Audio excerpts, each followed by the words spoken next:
At Arizona State University, we've made online education better, smarter, and more personalized so you can go further in your aspiring field. I decided to pursue medicine once I realized that ASU did have the online program for biological sciences. You're still required to learn the same curriculum. You're still being tested on the same content that anyone would be tested on in person. The comprehensiveness of the program prepared me so well for medical school. Explore over 350 plus programs at asuonline.asu.edu.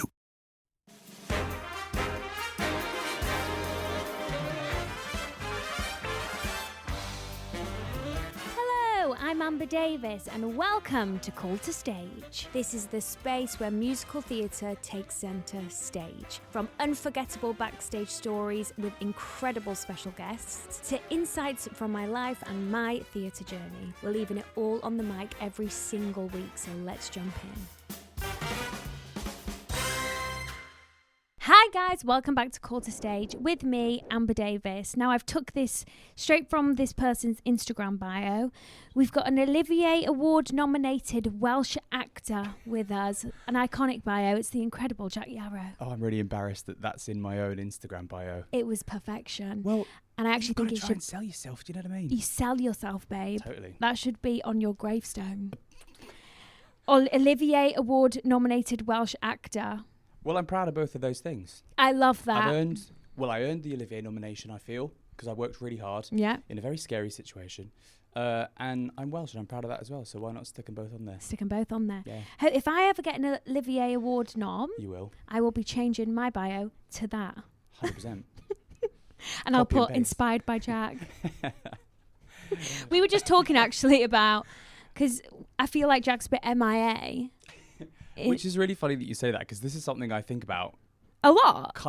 Not a lot, but it comes up in my, when I wake up at 3 o'clock in the morning and my brain is going tick, tick, tick, tick, tick. Yeah. This is one of the things. I just think about, if I had my way, because I like to think I'm quite an old school human. I'm a bit of a old soul. Love that. Self-confessed old soul. I would just make social media disappear. I know. Which is ironic because I'm on a podcast, but I would make social media disappear because I remember, I don't know if you feel the same way, but when I was growing up and I was looking at West End performers, I loved the fact that I would see them on stage, I'd see them at stage door, and then they'd disappear. I know, they were like... And I'd be like, who are these magical, ethereal beings, and how can I be one of them, and how can I exist in the same world as them? But now there's like a weird sort of pressure in the background. I feel the pressure. I can only speak from my own experience, but pressure in the background to sort of utilize the social media to work in your favor. And I just don't like it, because this is going to sound ironic because of what we do for a living, but I don't like doing things that feel performative. Yeah. I love performing. You like organic. Yeah.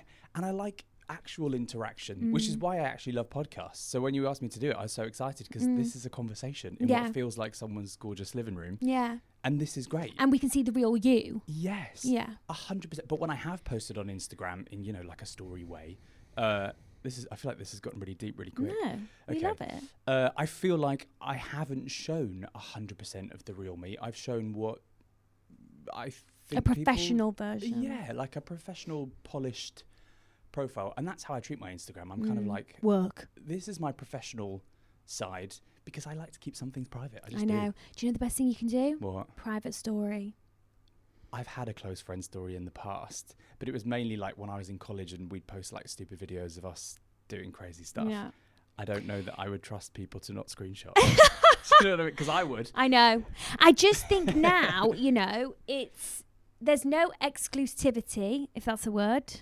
Exclusivity? That's a word.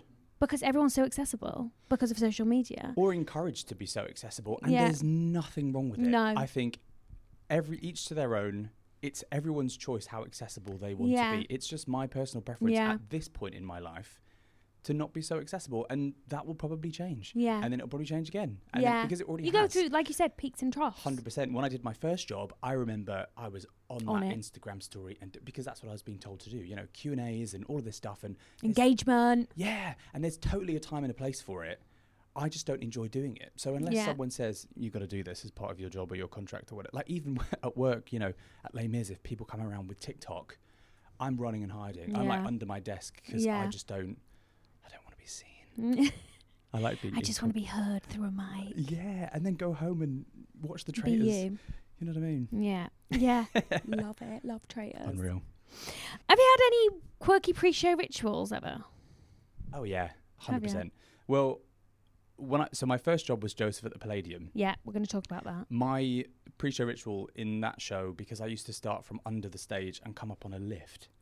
Stunning. Which I was like, maybe you how peaked in that Beyonce moment. Is that? Yeah. That was, I think I peaked in that moment. In that moment. I think I did, but downstairs in the basement of the Palladium, there's a plaque dedicated to Bruce Forsyth, and I used to touch that every day on the way onto the lift. And then his family, because I said it in a newspaper or something, and his family heard that I did it, and they got in touch, and they were like, we think this is so sweet that you'll do it. So that was like, if I could have a Bruce Forsyth plaque to touch in every theatre, that would become my pre-show ritual. That is actually adorable. It was something that just happened really organically. Like I saw it and I went, oh, Brucey. And then that was it. You know how it is once you do something once and you have a good show, you go, oh my God, it was Bruce. It's because I invoked the spirit of Bruce.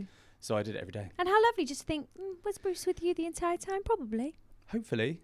It's just nice, I think, as well, to just sort of remember the people that came before. Wow. People that paved the way. And he's a, Palladium legend. I don't know how many things he did there, but he's all over that place, literally and spiritually. Yeah. I love that. Yeah. Arts Ed. Yeah. Did you enjoy it? Loved it. So you trained there for 3 years. I went there for 3 years. 2019. I graduated in 2019. Okay. Yep. Just pre-pandemic. I know. You just missed it. And what was so fortunate about the way that I graduated was I left school early to do Joseph, and then I came back and graduated once the show was closed, actually the next day. So I'd kind of more than had my foot in the door by the time the pandemic hit. So I was very fortunate because I know a lot of people got stunted in that way because of the pandemic, but I didn't feel that as much necessarily, so I was very grateful for that. How did you book a job? I was auditioning in private on the sneak. I know. Top tips with Jac Yarrow. Don't do it. Actually, do it. Do if it, feels look. Right. If your gut tells you to do it, do it. Yeah, I was auditioning in private because I'll try and keep this brief, but in Arts Ed you do, or used to do, 3 shows. You do first musical, second musical, showcase. First musical's in November, second musical's in February. So in the November, I was in the ensemble of a show called Once on This Island, which was totally inappropriate, should not have been done at that school. Nevertheless, I was in it. And from there, I signed with an agent who then got me an audition for Joseph. No, that's not how it happened. I'm lying. So I signed with my agent. Then I did my second show, which was Newsies. And I played Jack in Newsies. So Michael Harrison, who produced Joseph, came to see Newsies with the hopes of maybe doing something with Newsies one day. He didn't, but he saw me and was like, I think that boy might be a good fit for Joseph. So then like a week after Newsies closed, I started auditioning in private. But what I would do is I'd have like a doctor's appointment in the afternoon, go and audition. I think I only went in about 3 times. And then it was yours? Yeah. And the end of the school thought I was at a doctor's appointment. And then when I got it, my agent called the school and was like, Jack's actually going to be leaving now because he's going to play Joseph. And the school were thrilled. Oh, were they? Well, yeah, because obviously it was going to be a big deal for me and a big deal for the school and all that stuff.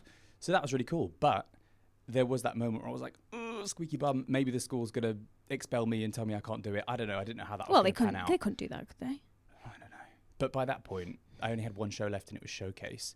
And I was barely in the Showcase. And you'd booked an agent. Well, my Showcase then became Joseph. So on my opening night of Joseph, my teachers came to the Palladium with clipboards and marked me on Joseph to go to my degree because I missed the last show. Oh, my gosh. It was actually kind of weird. It was really crazy how that all happened. I can imagine you passed with flying colours, right? Flying colours. Nice. Yeah, I did well. But, I mean, that was one of the things in my head on that opening night. It was teachers marking me, reviews, doing a good job, making myself proud, making my family, West End debut. Professional debut, West End debut, leading which debut. kind of made the whole degree thing easier because it kind of put everything in perspective. Yeah. Yeah. That is an incredible story. It was pretty wild. Did you I'm think, very lucky. why, like, how is this my life? I did, every day. I remember when I got the job, literally the next day, they were like, okay, you're going to have singing lessons with Angela and Webber's person, Fiona, who I still see, she's amazing, a PT, all of it, they were amazing with me. And I used to go for singing lessons at the Palladium. And I remember I went into the studio and we had a session, and then I left through the auditorium, and I walked through the auditorium and I was like, I just remember that moment of this is never going to sink in. It's still, this was 2019. We're now in 2026. So it still hasn't sunk in. Wow. I know. What a story. Yeah, very lucky. That is like... Bonkers. And so you did that for 2 years? I did it for longer than that, because I did, the first run was only 3 months over the summer at the Palladium. At Palladium? Yeah. And then the pandemic hit, because we were supposed to do it again in 2020. Oh, yeah, the pandemic. Pandemic hit, so they postponed it to 2021. So the next time I did it was 2021 for another 3 months.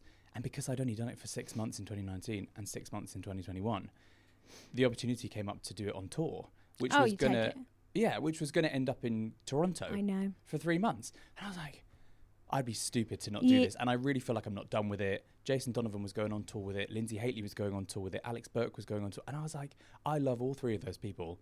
We'll have a hoot. And we did. So I did it again then from, I think, March of 2022 until February of 2023. And how was that Toronto experience? Oh, it was amazing. Was it? Yeah. Have you been? No, but I've heard it's one of the best nights out in the world. I didn't experience a night out, but I would go to, like piano bars, and the bar culture there is 10 out of 10. It's so chic. But we were there in the peak of winter, December, January, February. So we're talking Did you Christmas there? Yeah. We're talking minus 23 degrees. Oh, immediately no. Muggins here was wearing shorts, got pneumonia. What? Literally got pneumonia when I arrived. It was horrendous. I had pneumonia, still did the show. I was like, close every... Full on pneumonia. It was wild. So that happened. Freezing cold, the coldest thing you could ever imagine in the world. Snow everywhere. But what's amazing about Toronto is because they get that all the time, the whole city they have an underground version of the city. What? So you can take a lift from your apartment building underground. They've got a whole... It's like the end of the world is happening, and you're down in a bunker. Shops, restaurants, cafes, bars, and you can... It's called The Path. The Path? Canadians will know it's called The Path. And it looks a bit like the subway, but it's all on foot. And you can go from building to building without ever having to walk out on the street. That's iconic, actually. So I love Toronto. I immediately 10 out of want 10 to book go a back flight. there again. You should. Well, you'll work there, I'm sure, because the theatre is amazing, and it's called the Princess of Wales. Oh my gosh, it's destined for me to go there. Fun fact, Cameron McIntosh actually dug the foundations of that theatre because they were building it for the Canadian premiere of Miss Saigon. You're filled with knowledge, Jack. That's mad, isn't it? That is mad. And you performed there? Yeah, for 3 months. With pneumonia? Chic. With pneumonia. That is chic. It wasn't very chic when I had pneumonia, I tell you now. That was rough going. What the is Canadians pneumonia? Were like, babe, I don't even know. But I had hurt. it. And I had it bad. It was intense. Wow. Oh, yeah. So, the first time you did Joseph at the Palladium was the revival, and it was, that's where you got your Olivier nom. Yes. In 2019. Well, 2020 Olivier. So you came up in a lift from the stage, and you got a nom for all the Oliviers. Yeah. It is so downhill from here. Do you know that? That's what my agent would say to me at the time. He'd be like, darling, it's all downhill from here. You know this. This is as good as it gets. And I go, oh, shut up, bro. He was right. He was right. I'm kidding. But the sad thing was, because it was COVID year, I didn't get to go to the Oliviers. No! I know. So I watched it at home on my TV with my family, and my family in Cardiff put out balloons. They had a fake red carpet. We did the whole thing in my living room. My mum put on a gown, like a proper gown. No. And we watched it on the telly, but I knew I wasn't going to win, because if you'd have won, they would have invited you to London the week before to film, because it was a pre-record. So we already knew that we didn't win, which was kind of nice, because then I could watch the awards and go, ugh. And relax. And my year was hard. Who won it that year? Sam Tutty for Dear Evan Hansen. Oh my gosh, it was a young category. You also had Charlie for Mary Poppins. Yeah. And Andy Nyman for Fiddler on the Roof. Andy freaking Nyman. And I saw him in Fiddler on the Roof, and he blew my socks off. So I was like, well, I'm not going to win this anyway.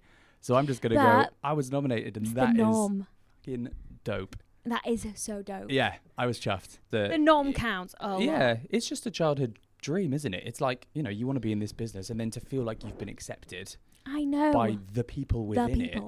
It's like, how get any better did you than know that. when they were in watching? No, so it's not one group of humans. It's a multiple. whole lot of people. So you have to be I consistently believe, good. maybe Sam Tudgy could confirm this, but I believe if you win, you become a voter. So I believe it's whenever a voter wants to go see the show, they go see the show. So you could have people in every night. And because we only ran for 3 months, pretty much then. every night, you know, it was like, God, I don't know. Wow, that is incredible. I bet your Helen family is Mirren's so tonight, proud of you. know, that sort of, that's a really sweet thing to say because they really were. And I was so proud to make them so proud. Like, I was so proud to represent the family. And, you know, the press night, my aunties, my uncles, my parents, my sister all got to do the red carpet and all got dressed up. And there was a big party. And, like, I was just like, I'm so thrilled that with all of the money and stress that my parents went through to put me through college, I could give them this moment, even if it never happened again, I could give them this moment where they could go, wow, he actually did something with it. And that's really cool. Yeah. And they'll remember that forever. Totally. I will. Yeah. I love that. Yeah.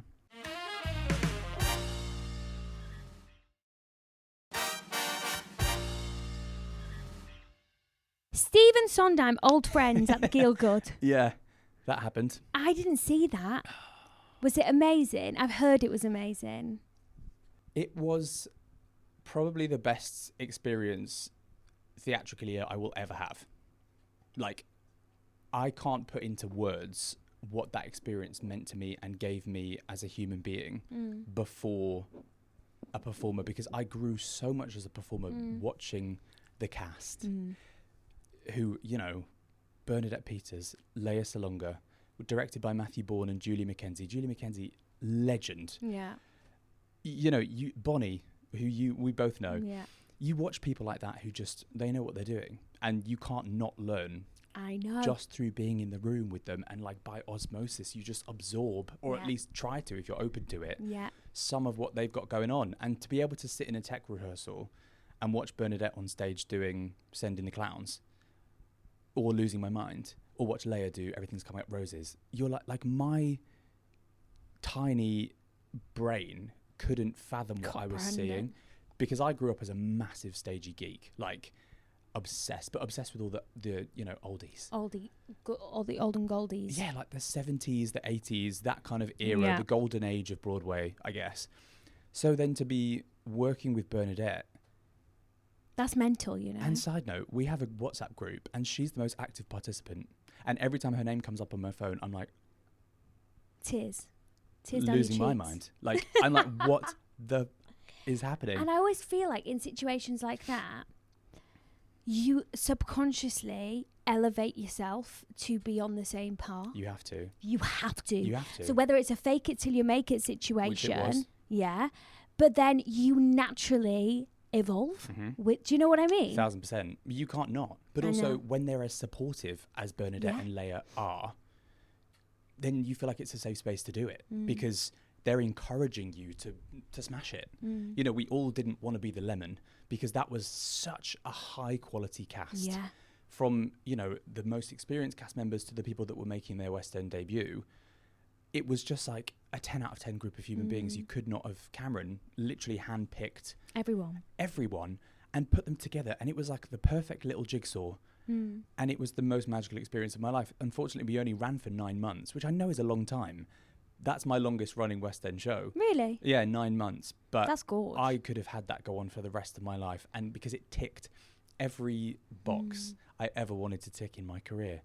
And I just grew as a human being. I remember when, you know, Julie Mackenzie would sit in the green room with us, and, you know, the younger ones would be asking her, like, how the fuck do you navigate this business? Like, are we doing this correctly? And she'd answer your question, but sometimes she wouldn't answer your question. Sometimes she would just start singing, sometimes people leave you halfway through the world. And you're like, what does this mean? But also, like, why am I crying? Like, it was a whole thing. But she was the original witch in London, right? In I was going to say Wizard of Oz then. Not in the Wizard of Oz, in Into the Woods. Yeah. So you're like, to be sharing a space with these people. I mean, I could talk about old friends all day. Did you go in for Into the Woods? No. No. I went in for it in the pandemic when it was going to go to the Old Vic. Yeah. I didn't get it. Oh. Well, did I? Actually, I just think it didn't happen. It didn't happen. Oh, it didn't happen. I didn't think it I happened. got it and then it didn't happen. I have no idea. I don't know. I love that though. Yeah. I do think like there's certain contracts in your life that's absolutely supposed to happen. 100%. To learn. And around that time too, when I was in Toronto, I was auditioning for so many other things and some telly bits and some other theatre bits and some stuff that I really had my heart set on. Like I went in for, or I got quite close to Gabe in Next to Normal. And I was in for Emmerdale and like random things. And I was like, if I got that job, that would be amazing. And you know what it's like? You start planning your life around this fake job that you haven't booked. And I didn't get any of them. And I was quite downhearted about it. But it cleared the path for me to be able to get Old Friends. And it was 6 months after Canada had finished that Old Friends started. And I didn't work in that time. I just bought a flat. So I was doing everything in the flat. But thank God I didn't get any of those jobs. Because honestly, I wouldn't feel the way I feel and be the version of myself that I am now without Old Friends. And those people are still in my life. You know, I still keep in touch with Bernadette and Leia and Bonnie and all these people, and they're people I can go to and ask for advice and can give me a little boost, you know, when you're feeling a bit weird. I do think, because you remind me of my Ben. Okay. Because Ben went straight into Welsh. Jersey Boys. Yes. And you went straight, you know, you guys started really at a peak. And I say to Ben, rejection is the best thing for you. Yeah. Because it's like, because you came into the industry on so easily, and that isn't the industry. Totally. Do you know what I mean? What it was, and also I don't believe in rejection, I believe in redirection. Yeah. I'd say that all day long, because there's been so many instances in my life that has come to be that I'm like, I can't call it rejection anymore because it's not. It's not. But also, there were so many challenges that were so unique to my experience doing Joseph that everybody else couldn't understand and shouldn't. And I don't try and explain it because there's no point, because it's my experience and it's unique to me. But that being said, there was 100% something to be said for the experiences that my peers were having at the same time as the experience I was having. There was nobody else I could relate to until someone like Sam Tutty came along and had a similar experience in the same year. There was nobody else that I could really relate to. And I remember getting kind of mixed reviews about not even my performance, about me getting the job on social media, which was probably the first time I went, okay, social media, from here on in, we're going to have a bit of a love-hate relationship. Public opinion. Yeah. Girl, I feel ya. 100. Well, you know better than most. But it's like, for example, you came straight out of college and went into a job. Yeah. Stick. I come from a reality show, go into a job. Stick. Of course. It's like no one can do right sometimes. So what do? You just do what's right for you. Yeah, and step back. You follow your gut and you go with your instinct. Yeah. And also, you take the job. I'm like, 100%. okay. You take the job and you say thank you so much, because to even get a job in our business is so hard, because everyone is so good. Yeah. Which is fantastic. Yeah, and I love, like, yes, I've had, after Pretty Woman, I had 6 months of auditioning for everything. I was getting no recalls. I was just getting solid no's. But how did you feel in those 6 months? Well, I felt like it's part of the parcel. You do have downtimes and you have to get used to them. I was freaking the hell out. I was like, I'm never going to work again. Okay. Like, what the hell's going on? And like, I will always remember going through those tough 6 months and never doing that to myself again, because you have to live your life when you're not working. 100%. You cannot live it stressed. Yeah. But also, I would imagine in those 6 months, there would have been points where you learned so many valuable lessons about that myself you would never have learned if you go from, here's my big thing, if you go from job to job to job to job without a break, and I've been very lucky, you know, I've had a lot of instances where I've left a job knowing what my next one's going to be, but it still comes with a break in between. If it's not for those breaks, whether they're a chosen break or, you know, a break that you just have to make your peace with, you miss out on so much personal growth. I know. Because if you're constantly on the treadmill of, you know, doing this job, doing that job, doing the other job, you don't get to know you as a human being. You get to know you at work or at different work environments. So I feel like, I mean, I'm 27, but I've got a long way to go, but I feel like in the grand scheme of personal growth and development, I've done a lot Yeah. since 2019. And if I'd have kept working consistently, that never would have happened. I know. And you need life experience. If you're going to play certain roles, 100%. you need to be able to And that's connect. the thing I used to get all the time was like, we like Jack, but he's a bit too green. So I'm trying Not to so be red. green Or whatever's the opposite So of went green. soul searching. Yeah, I did. I went backpacking in... No, I didn't. I was in my flat going... Yeah. and then I found my soul. And here it is. Pippin concert, Drury Lane, Yeah. with Zizi With Zizi and Idris. and Idris. Was it And unreal? Alex Newell and Patricia Hodge and Cedric Neal. Oh, Cedric. Just the best group of humans. That would be my second best group of humans after Old Friends. No shame yeah, to the you've Pippin worked with people. good people, haven't you? Mate, I've been beyond fortunate with the people Yeah. I've worked with. It's really cool. But yeah, Pippin happened. That was a big soul-searching moment for me. Was it? Pippin was hard and very, very, very scary. I've never in my life felt more vulnerable. Really? But I needed to go through that experience as well. Because I'll tell you why. During Old Friends, I got COVID in the first week. So I missed a handful of previews. And I was like, I'm going to go back for opening night. Got to go back for... So I went back to opening night like a husk. Like just like a Shriveled shell. man. Probably still not... I was COVID-free. Just get that straight. I Yeah. didn't go in with COVID.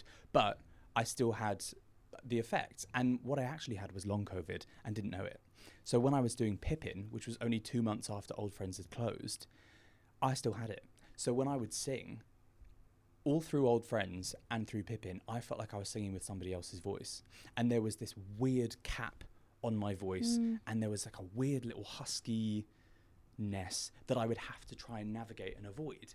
Did you think you were doing damage when you were singing on the husk? Oh yeah. I thought I already had done the damage. Okay. So I get the call to play Pippin on a Thursday, and we start rehearsal on the Monday, and we have 2 weeks of rehearsal to get this thing on. Yeah, it's so intense. Which is, for those concerts, that's actually quite generous. Yeah, it is. You normally get like maybe 4 a couple days. of afternoons. Yeah. Yeah. And so it was really, really tough. And there were a couple of things as well during the negotiation process of me playing Pippin that kind of knocked my confidence in a way. And so I went into the room feeling very underconfident and very unfamiliar with my own voice, which was incredibly frightening. Yeah, it is. Especially for that role, because it's such a hard sing. Thank God my friend Jonathan O'Boyle was directing it, and he was the one that got me on board to play Pippin, and he was the person in the room that I would like look at Jonathan, clock eyes at Jonathan, know that everything's okay. Your support system within the room. Yeah, because I'd go home and cry. Oh, babe. And it was rough. And I remember you had to do those awful like rehearsal videos so they can sell tickets or whatever. And we would do them, and they'd come up on my social media, and I'd be like, oh my God, like that's not my voice. That's not my voice. I don't like the way I sound. I don't feel like I'm doing this justice. So when I then went on to do the show, I just thought, you know what? I have to make the most of being with these people. Yeah. Because that's the thing that is going to get me through. Yeah. And it did. But that being said, if I could go back in time and redo it now that my voice is back to how I would consider normal, I would love that because I would enjoy it that much more. I can barely remember it because I was operating in such a heightened state of stress and fear. But at the same time, you did it that state. I did it in that state, and that's actually a really good point. Yeah. And I don't think I really stopped to acknowledge that. I think Which it was is- like, okay, that happened, let's move on. But then No. they filmed it. So now it's on Broadway HD, which actually I saw clips of it because Yeah. we went to New York and did like a panel and watched clips of it. And it's beautiful, and they did a beautiful job, and the cast is sublime. And I'm not too bad. But you look back on it and you go, I was being so hard on myself at the Yeah. time. And I'm watching it now, and it really isn't. If I wasn't me, I would never know. So Pippin was a huge lesson in Growth. letting go and doing your thing and being the version of you that you are in that moment. Yeah.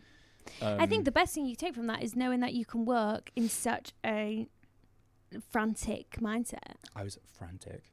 I know, I've been there. The blessing of it all, actually, was that by mistake, Patricia Hodge, who was playing my grandma, but was the original Catherine in Pippin back in the day, she also plays Miranda Hart's mum in the series Miranda. Iconic, such fun, all that. We got put in the same dressing room by mistake. Oh. And they were like, do you want to change? Is this weird? And we were both kind of like, no, because I'm an 80-year-old woman on the inside. She is an 80-year-old woman. So we thought this is a match made in heaven. Yeah. And we had the most fun. And she would tell me stories and we'd laugh. And I believe that was fate that put us in the same room because she got me through it.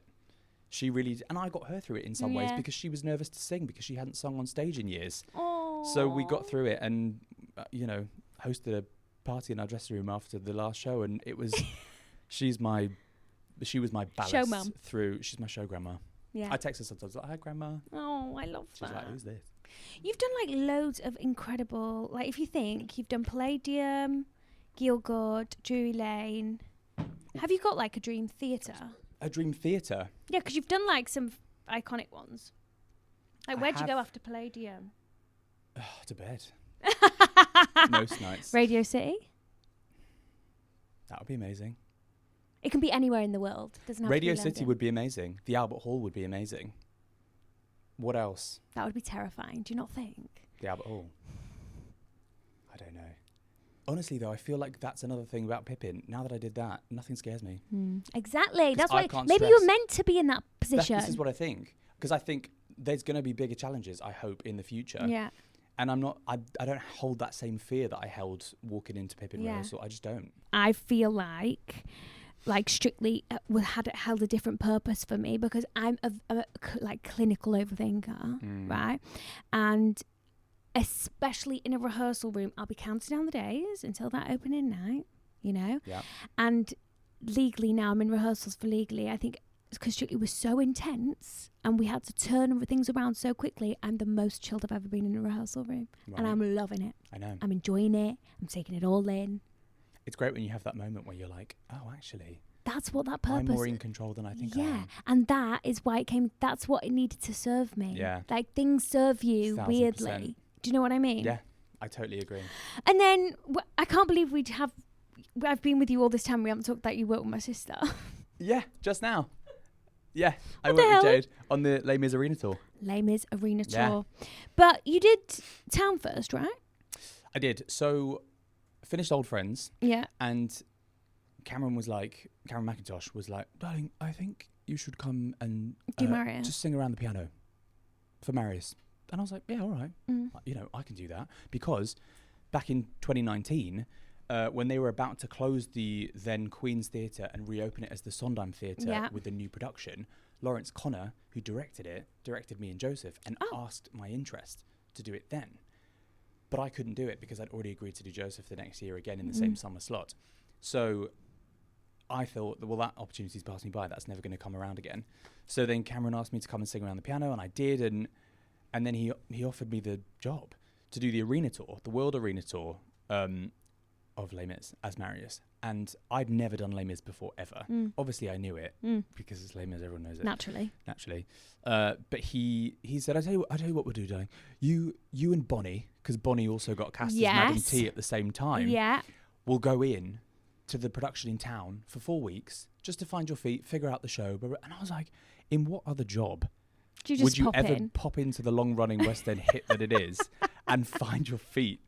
Like, that's not a rehearsal space. No. And I think we had maybe like 2 weeks of rehearsal. And then And then we you were learned the rest on the job.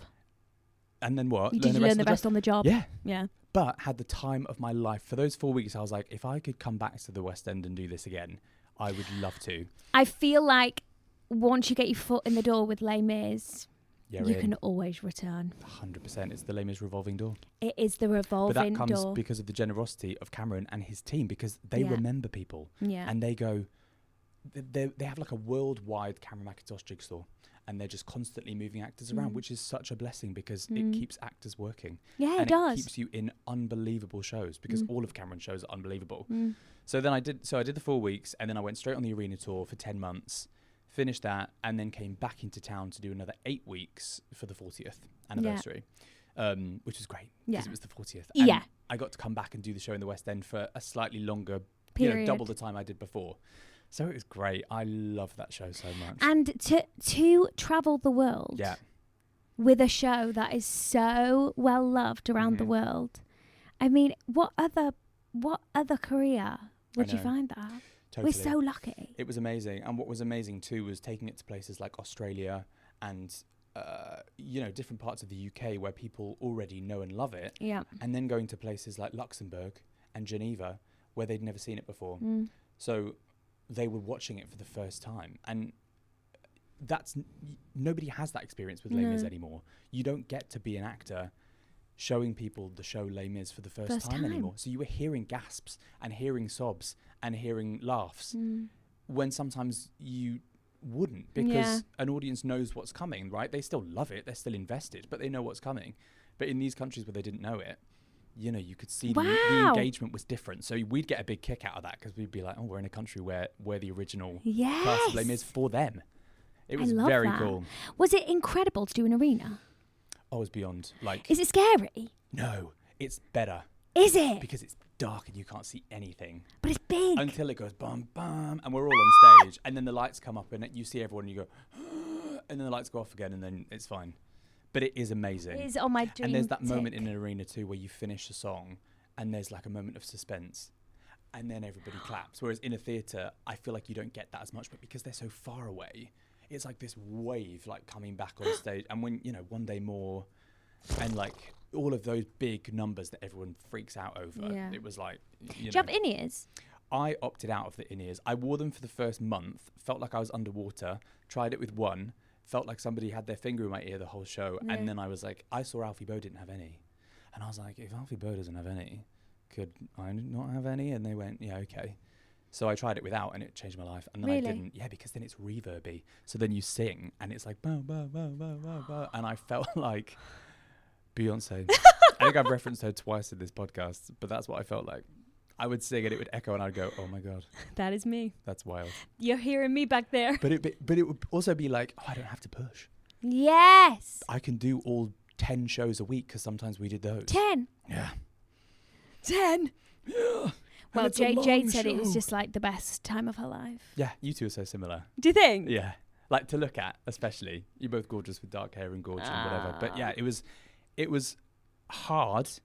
Very hard, and I had to be very disciplined, and there was no partying for me, there was no crazy times because the schedule was brutal, but I would have done it 10 times over because it was so amazing. I love that. And to hear Les Mis with like a 45-piece orchestra, whatever it was that we had. In the West End there's 12, I think, and in the West End it sounds epic. In the arena tour you're like, my jaw would hit the floor every night. TV work. Yeah. So you've done episodes of Glow in Darkness. Yes. And In My Skin. Yes. So, do you want to transition into TV? 100%. Or are you just like wanting to have fingers in all pies? Fingers in all pies, but also I love TV because there's something different every day. It's a different discipline to theatre. Completely. And I love theatre. I love the routine of it. But I do also love the spontaneity of filming for TV because every day is different. You film a different scene every day. You film multiple scenes a day. It's a longer process and it's, you know, really long hours and all of that stuff, but I really enjoy the process. In My Skin was a really great one because we filmed it in Wales and actually in the school that my mum teaches at, or used to teach at, she just retired. What? That was really crazy. Cardiff High School. We filmed all of our scenes there, like classroom scenes. You know, I don't know why I did this. Classroom scenes. So that was a hoot and a half, and it won the BAFTA for Best Drama. What? I was this big of a part in it. I was a tiny piece of that puzzle. But you won the BAFTA. But I had am I a BAFTA winner? Would they have won it if you weren't that tiny little piece in it? I don't know. I don't know either. We'll have to ask the audience. Yeah. Have you watched it? It was on BBC Wales, BBC One Wales, maybe. Oh, nice. And it won the Welsh BAFTA for Best Drama. Kaylee Llewellyn wrote it, and she won the BAFTA. And Gabby Creevy was the lead, and she won a BAFTA for her leading role. Wow. Can you speak Welsh? Nakadoo. No, I can't. We learned it in school, you know. Yeah. Did you have GCSE in it? Yes. Sure, legally you have to. I think I did legally, yeah. No, I'm doing legally. Yeah, I think so. What would be like your dream, like TV show to do? Would it be like a Netflix drama? Scripted or unscripted? Anything. Okay, I have wish lists. Go on. Okay, so unscripted wise, just as me, I would like to interview people, much like yourself, but do it in a way that I could be like with them on an experience. So, for example, what does Amber Davies like to do on her day off? Does she like to walk the dog? I like to nap. Does she like to nap? Do we nap I'm together? I'm not going to be with you when you nap. Should we nap together? We just stand there and watch you nap, and that's the show. No, we're just with you with whatever you like to do. Like I like to cooking. get a coffee and have a roast dinner with my friends, and sometimes do Amber's podcast and like go antiquing. Love. Okay. So like follow that person through it and ask them about themselves and their life, but also in the environment that they feel most comfortable in. I just think that'd be really interesting. Wow. So that's unscripted. Scripted wise, I'm open to anything because I just love pretending. I love telling stories. I love playing pretend. I mean, yeah, of course we're all like, I want to be in the next Stranger Things. Well, babes, that's been and gone. That's been and gone. So I'm thinking, what's next? And can I be in it? That's, who knows? I know. My whole We thing need like is, another Bridgerton. You know how is Bridgerton finished as well? No, but you know how like Bridgerton was born and it kind of blew up? Yeah. Like we need another like British version. 100%. What would it be Bridgerton? called? I'm still pushing for the Real Housewives of the West End, and I want to be in that as a housewife. Oh my! I'm not married, Gosh. but I don't think you should. I'm have to sorry, be. but you could be married to your career. And who would cover it? How do you mean? Would it be like a reality show? Yeah, reality show. I mean, like ITV. No, let's go streaming service. Amazon Prime. Let's go Amazon Prime. Amazon Prime. Real Housewives of the West End. Be honest, there's enough drama There's enough drama and enough story to cover, and people have big personalities. Yeah. Right, well, thank you so much for listening to part 1. I'm going to be asking Jack some of your questions over on the Patreon. Thank you so much.